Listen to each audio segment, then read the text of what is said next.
Quem vai claquetar agora é você. Eu? 3 palmas aí, por favor. 1, 2, 3. Beleza. Você tá com quantos anos? 65. Acha que já sofreu etarismo? Já sofreu? Todos os dias.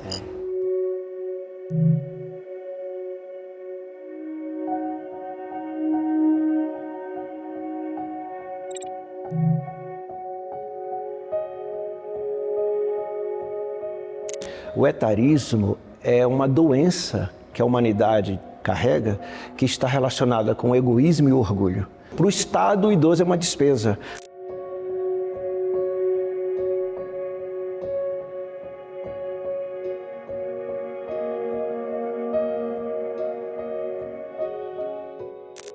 Não somos números, nós somos seres humanos que precisam desenvolver suas capacidades, competências.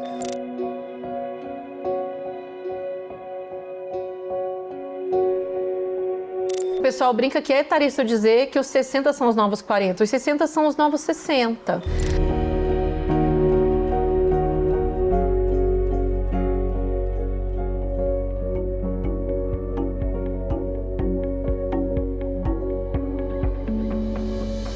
No Brasil, mais de 13 milhões de pessoas acima dos 50 anos trabalham com carteira assinada. No entanto, a maioria das vagas de emprego para essa faixa etária está em atividades com baixa remuneração e baixa exigência educacional. Mas apesar do aumento da longevidade e da capacidade ativa das pessoas idosas, uma pesquisa realizada em quase 200 empresas brasileiras mostrou que pelo menos 78% delas se consideram preconceituosas em relação à idade dos empregados e admitem que criam barreiras para contratar profissionais mais velhos. O repórter Rossini Gomes foi a uma universidade federal conversar com pessoas com mais idade que lutam contra esse tipo de preconceito e que continuam em busca de novos aprendizados. O Jornada veio até a Universidade de Brasília para conhecer uma pessoa que já está na 5ª graduação. Ele também trabalha e começou a perceber o etarismo antes mesmo de se tornar uma pessoa idosa. A gente está aqui, no ICC, o Instituto Central de Ciências. É um dos prédios mais famosos da instituição. Vamos lá conhecer ele. Ô Maurício, tudo bom? Obrigado por nos atender, viu? Nada.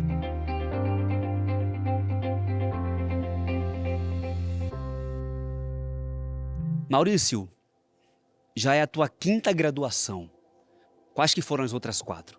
Comecei com análise de sistemas, depois passei por ciências contábeis, depois fiz tecnologia de rede, ainda fiz um pouco de ciência, computação e agora estou em ciências econômicas, tentando fazer economia. Eu estou achando ótimo, porque eu estou aprendendo coisas novas, né? Isso aí está sendo maravilhoso para mim, novas descobertas. Você certamente se vê como uma pessoa, e é uma pessoa mais velha, diante da maioria dos alunos daqui. Isso é perceptível apenas na aparência, na experiência, ou chega para você de outras formas? Eu não senti esse impacto de diferença de idade, nada disso. Porque é engraçado, a juventude recebe a gente muito bem, interessante. E eu gosto muito de estar no meio dos jovens. Isso para mim enaltece o meu espírito, então eu gosto muito disso. Ela é bilíngue, graduada em turismo, tem 52 anos. Em 2024, sentiu a necessidade de fazer algo muito diferente, que pelo menos a gente não está tão acostumado a ver com frequência. Ela foi até um semáforo na zona sul de São Paulo para procurar emprego. Essa pessoa é a Alessandra Nascimento, que topou conversar com o Jornada. Alessandra, a sua foto segurando uma placa com as suas qualificações viralizou na internet. Por que você escolheu se expor dessa forma para tentar conseguir um trabalho? Bom, eu estava com um gap aí de 5 meses sem trabalho, tá? Não esperava que isso fosse acontecer pós-pandemia. Eu fiquei por 4 horas, ali um farol bastante estratégico, que é aqui próximo de casa. Eu não tenho vergonha de me expor, eu não tenho vergonha de falar o que eu penso, né? Eu não estava ali fazendo nenhuma entrevista, mas é como se eu tivesse querendo mostrar para as pessoas quem é a Alessandra, né? O que a Alessandra quer fazer? Ela está lá, recepcionista bilíngue, concierge, atendimento, etc. Então, assim, eu tenho essa veia de comunicação muito forte, né? Sou uma pessoa alegre, sorridente. Nessa rua aqui, ó, bem tranquila, bem legal. Aí tem o seu Zé ali, ó. Bom dia, seu Zé! Tudo bem, senhor? Bom trabalho!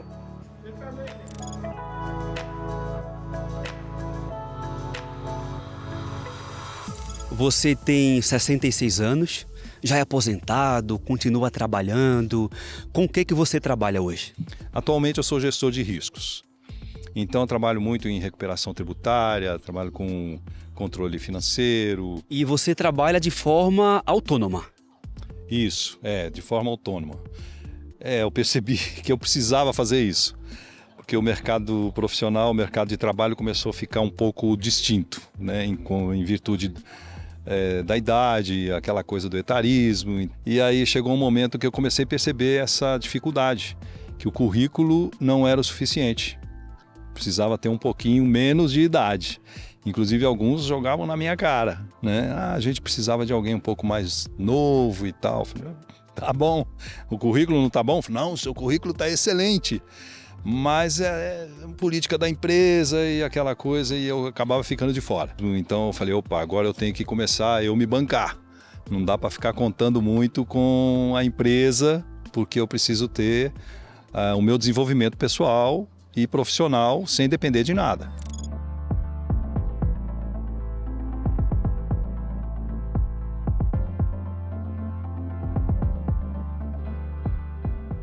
Maurício, é muito comum as pessoas associarem o etarismo a pessoas 60 a mais, as pessoas já idosas.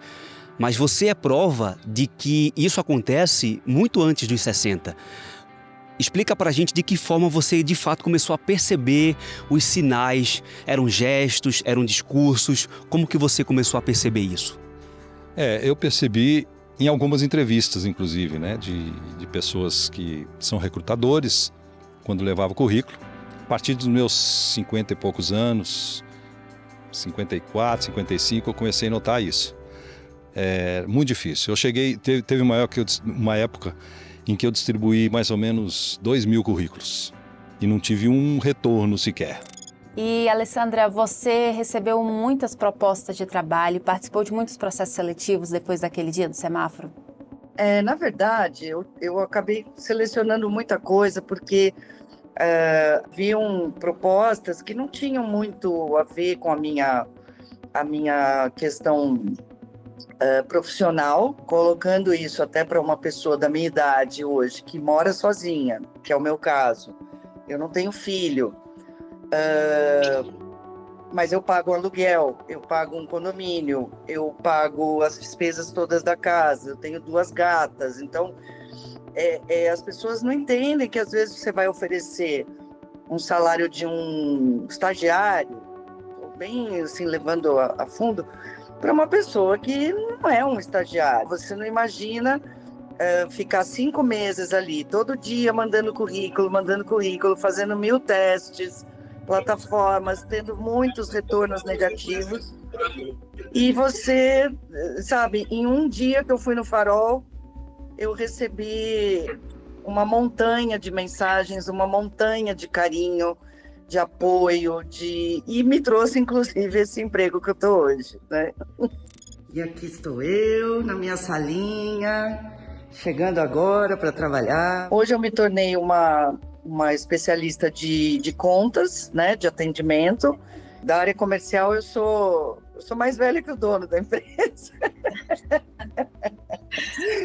Que é um cara extremamente bacana, assim, super pra cima. Sou mais velha do que a minha chefe direta. Olha aqui, minha chefe linda, maravilhosa, Bruna. Não houve teste, não houve processo seletivo, não houve 3, 4, 5 mil entrevistas, não houve nada. Houve uma coisa de humanidade, sabe? Então esse é um gesto que eu gostaria que muitas empresas pudessem prestar mais atenção, porque não só pela questão dos 50 a mais, ou o etarismo por si só, mas por outros profissionais também que não conseguem chegar até essas posições, essas oportunidades, porque existe aí um filtro virtual gigantesco que elimina pessoas sem ao menos conhecê-las, né?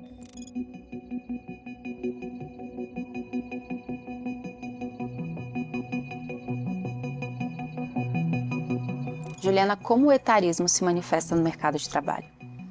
O etarismo se manifesta de várias formas, infelizmente, né? Então, seja quando as empresas, especialmente as privadas, deixam de contratar pessoas, e a gente já escuta relatos de pessoas de 45 anos que se sentem descartadas, né? Que não passam os filtros do processo de recrutamento e seleção, ou ainda quando elas são incentivadas a se aposentar ou demitidas antes de alcançar os critérios para aposentadoria. Pela primeira vez na história, pessoas entre 14 e 70 anos, então que tem 4 ou 5 gerações convivendo juntas, e também a gente ainda assim observa uma manifestação muito clara de estereótipos negativos em relação às pessoas mais velhas, porque a sociedade brasileira ainda é muito jovem-cêntrica. Pessoas mais velhas são chamadas de dinossauros, de vovôs, né? Então ela só atribui a noção de energia, de vitalidade, de abertura à aprendizagem à juventude. E, na verdade, não existe isso, né?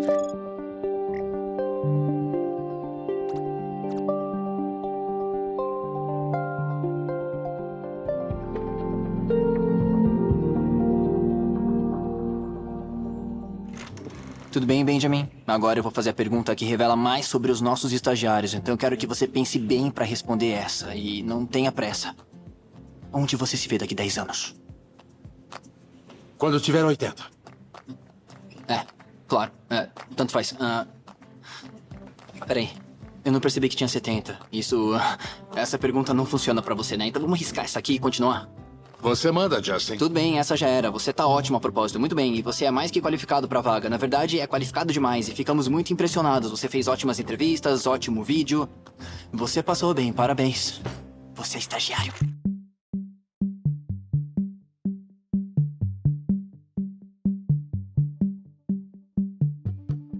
O preconceito por idade não afeta somente a vida profissional dos idosos, impacta também na mente dessas pessoas.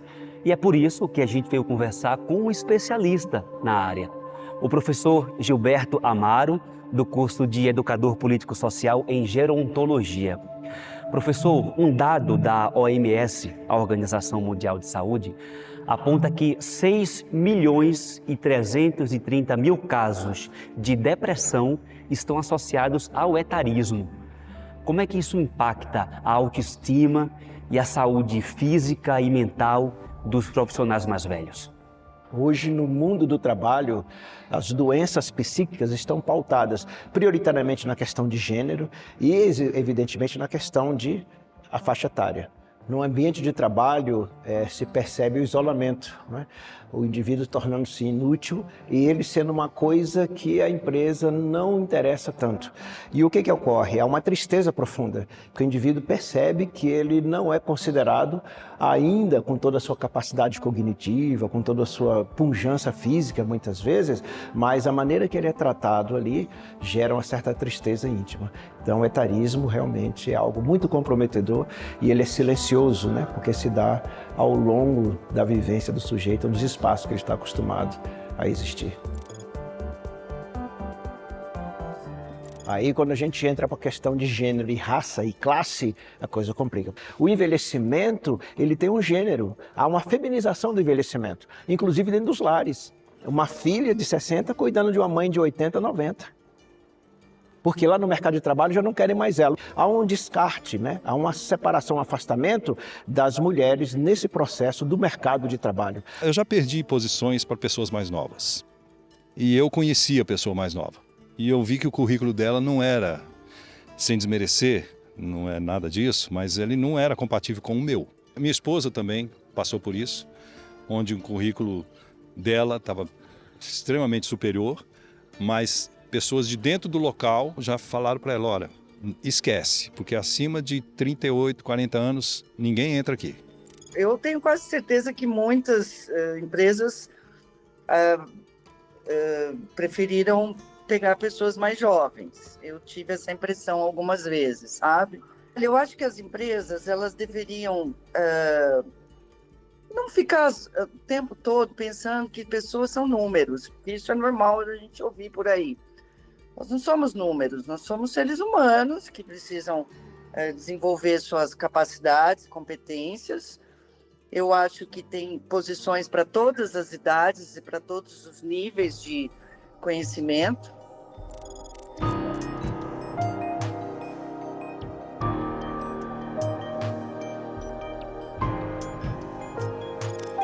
O etarismo é uma doença que a humanidade carrega, que está relacionada com o egoísmo e o orgulho. Cada qual que tem um preconceito com a pessoa de idade longeva, ele está dizendo que não vai chegar lá. Ele não quer chegar lá porque ele renega aquela estrutura. Não é só no caso da empregabilidade, mas nós temos uma dificuldade com essa mudança da pirâmide. O Estado brasileiro, o mundo como um todo, né? Mas o Estado brasileiro não estava pronto para receber essa nova comunidade. Os cabelos prateados assustaram a sociedade brasileira, porque o futuro da humanidade qual é? O envelhecimento.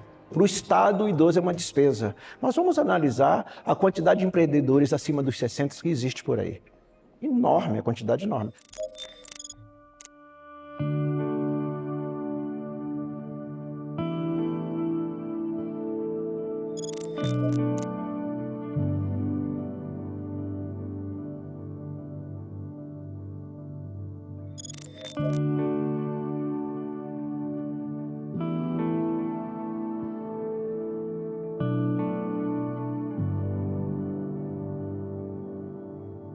Ivani Abreu, 72 anos. Já foi costureira, já foi cabeleireira, já foi comerciária. Hoje é corretora de imóveis, porque percebeu que essa profissão livra ela do etarismo. É isso mesmo? De que forma? De que forma? É que nós trabalhamos conversando com pessoas, né? As pessoas nos respeitam por a gente transmitir dignidade, integridade, conhecimento. E aí não tem problema com a idade, né? Se você se sente tranquilo, você está sempre no corpo a corpo com os mais jovens também. Ser velho é uma questão psicológica, mas ser idoso é um fato real. Nós podemos continuar produzindo, trabalhar 4 horas por dia, 6 horas, trabalhar um expediente, sabe? Adaptar que seja próximo às nossas casas para que não haja uma locomoção tão difícil. Tudo isso nós podemos fazer. Mas velho não. Eu me recuso a me sentir velha. Na verdade, eu costumo dizer, né, assim, que somos todos etaristas em desconstrução.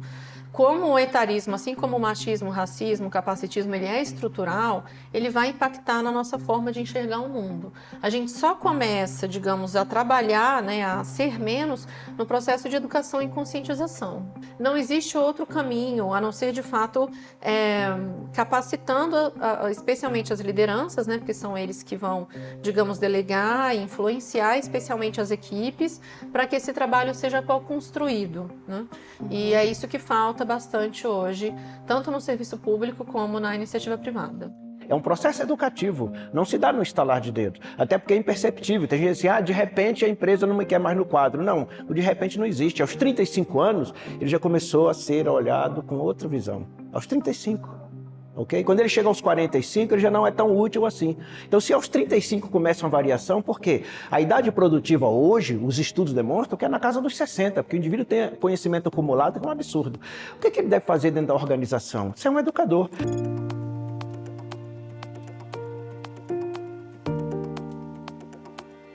Uma rede atacadista com mais de 30 unidades espalhadas pelo país lançou no primeiro semestre deste ano um programa com vagas de emprego exclusivas para profissionais acima dos 60 anos e que já são aposentados. Dos 8.500 empregados, cerca de 600 são idosos. E a gente veio até esta unidade aqui de Brasília para conhecer um deles.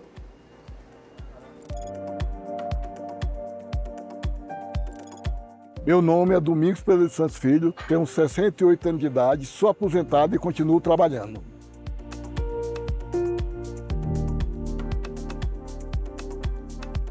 Então, o senhor está trabalhando aqui há um mês, digamos assim. Sim. O que o senhor estava fazendo antes de trabalhar aqui? Aposentado, É. ocioso em casa, entendeu? E eu fiquei muito feliz quando sobre essa oportunidade que essa empresa está nos dando, porque nos resgata do marasmo, né, do sedentarismo, né, que a gente fica em casa sem fazer nada, e atrai muita consequência ruim para a gente, porque a gente se sente inútil e impotente. E isso resgata a nossa dignidade, porque nós chegamos nessa idade, a gente é muito rejeitado e sofre preconceito, né, pela idade. O senhor tem muitos colegas mais novos do que o senhor? Só 95% mais novo. A maioria. A maioria, né? E a gente leva a experiência para eles, né? Aconselha, às vezes, entendeu?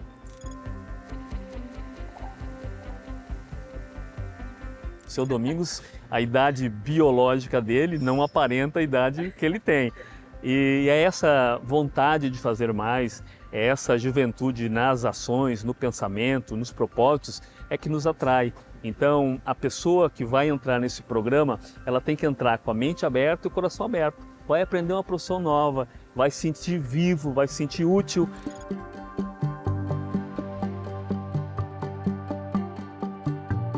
Que a PP2, sobre ordem, viu? Tudo 5.5 aqui. O senhor está com 68 anos. 68. O senhor pretende trabalhar até quantos anos? Quando Deus me der saúde, eu vou estar na ativa. Eu estou muito feliz de ser contratado pela a minha idade e está me resgatando de muita coisa, inclusive saúde, né? Em relação à experiência deles, principalmente com o nosso grupo de trabalhadores mais jovens, eles são uma espécie de exemplo.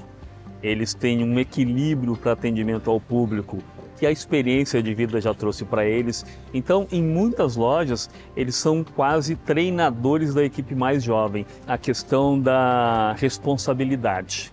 Responsabilidade com horário, responsabilidade com a apresentação pessoal, responsabilidade com o padrão operacional da empresa. Se a gente consegue reunir a experiência das gerações anteriores, junto com a juventude, com a vontade de fazer, com pessoas nativas digitais, a gente tem um negócio maravilhoso para o futuro, com inovação, com atendimento, com presteza, com qualidade. O que as pessoas mais velhas trazem de mais valioso para as empresas que muitas vezes é ignorado?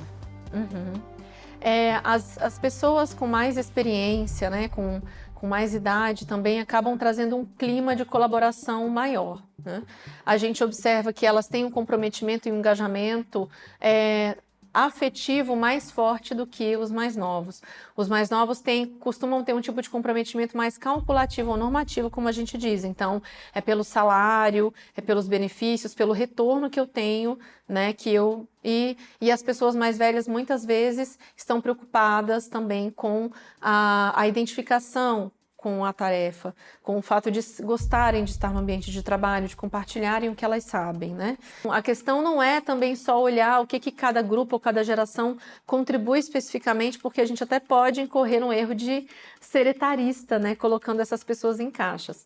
O que é importante saber é que essa diversidade etária, ela contribui, melhora o engajamento de modo geral, diminui o absenteísmo, né? E aumenta também o clima de cooperação entre as pessoas nas equipes. Tá tão gostoso, não libera agora não. Vamos conversar. Pronto.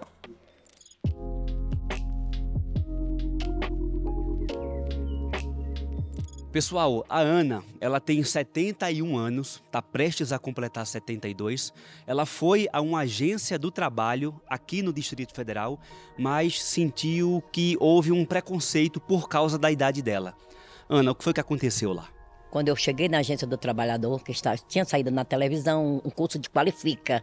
E eu me interessei, porque era curso de farmácia, que é a continuação que eu tenho.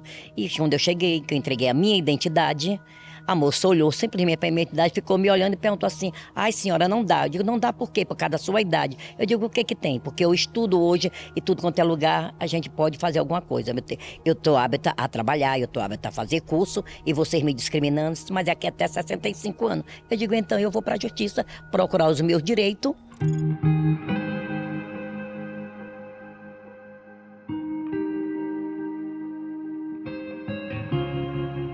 Que a pessoa tem que se defender. Aquela pessoa que está nativa, ela tem que se defender. Ela não tem que ficar se humilhada, baixar a cabeça para as pessoas, dizer o que é isso, aquilo outro. Não, não pode fazer. Ele tem que se impor no seu lugar. Ele só dizer, eu não sou velha. Eu apenas estou com a idade avançada, mas eu estou igual a você. Eu estou no mesmo serviço que você, estou na mesma função que você. Quem é a pessoa para chamar outro de velho? Ninguém.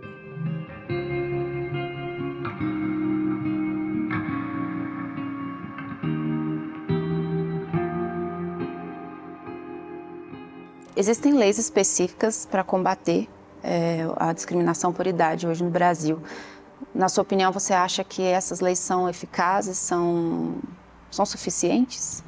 Então, apesar do Estatuto da Pessoa Idosa, da própria Constituição, né, e a CLT informarem que é proibido discriminar, etc., a gente ainda tem poucos projetos de lei específicos com relação a essa situação. E a gente também já identificou casos de indenização por discriminação etária no trabalho, em São Paulo, em Minas, em alguns estados, em Santa Catarina também, mas é difícil, né, o próprio trabalhador conseguir provar que foi em função do etarismo, né? Porque às vezes esse etarismo ele aparece de uma maneira muito sutil, então ou não está explícito na vaga, ou é simplesmente eles perceberem que aquele currículo não foi selecionado e não dizem o motivo.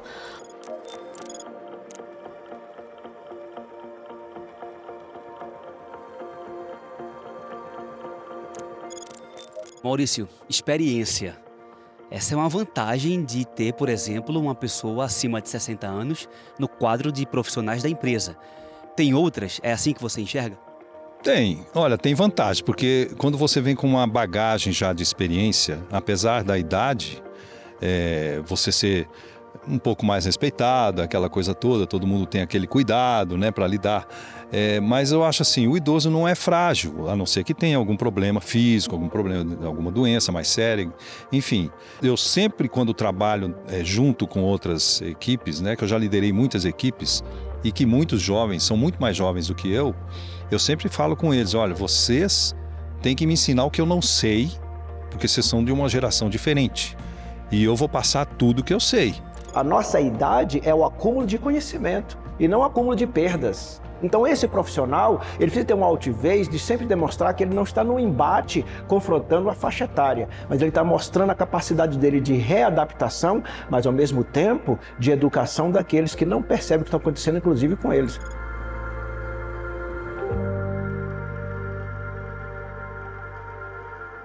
Eu prezo muito por essa questão da geração que eu sou e sou muito feliz por ter chegado até aqui com essa força, com esse dinamismo, com essa vontade de vencer, de não desistir.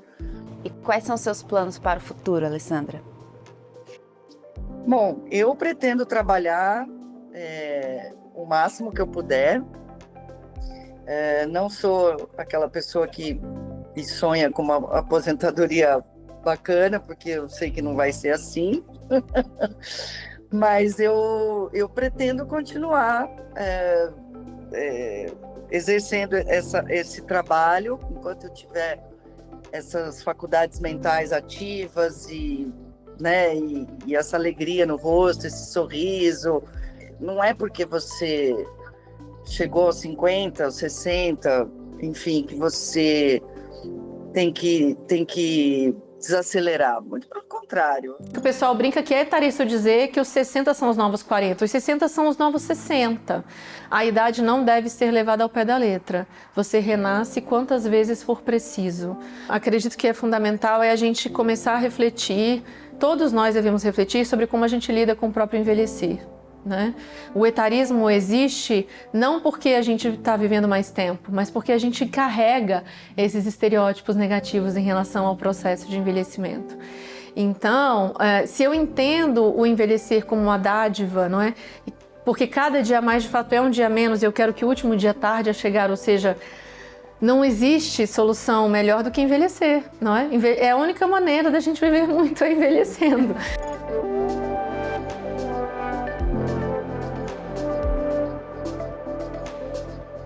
Estar velho é uma condição que você não pode fugir.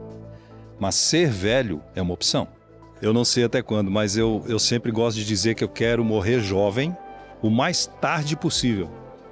Ou seja, enquanto eu tiver oxigênio no planeta, eu estou respirando e eu estou vivendo. E trabalhando? Trabalhando, estudando agora de novo e levando a vida. Tem que viver, meu amigo, porque a vida só termina para quem desiste.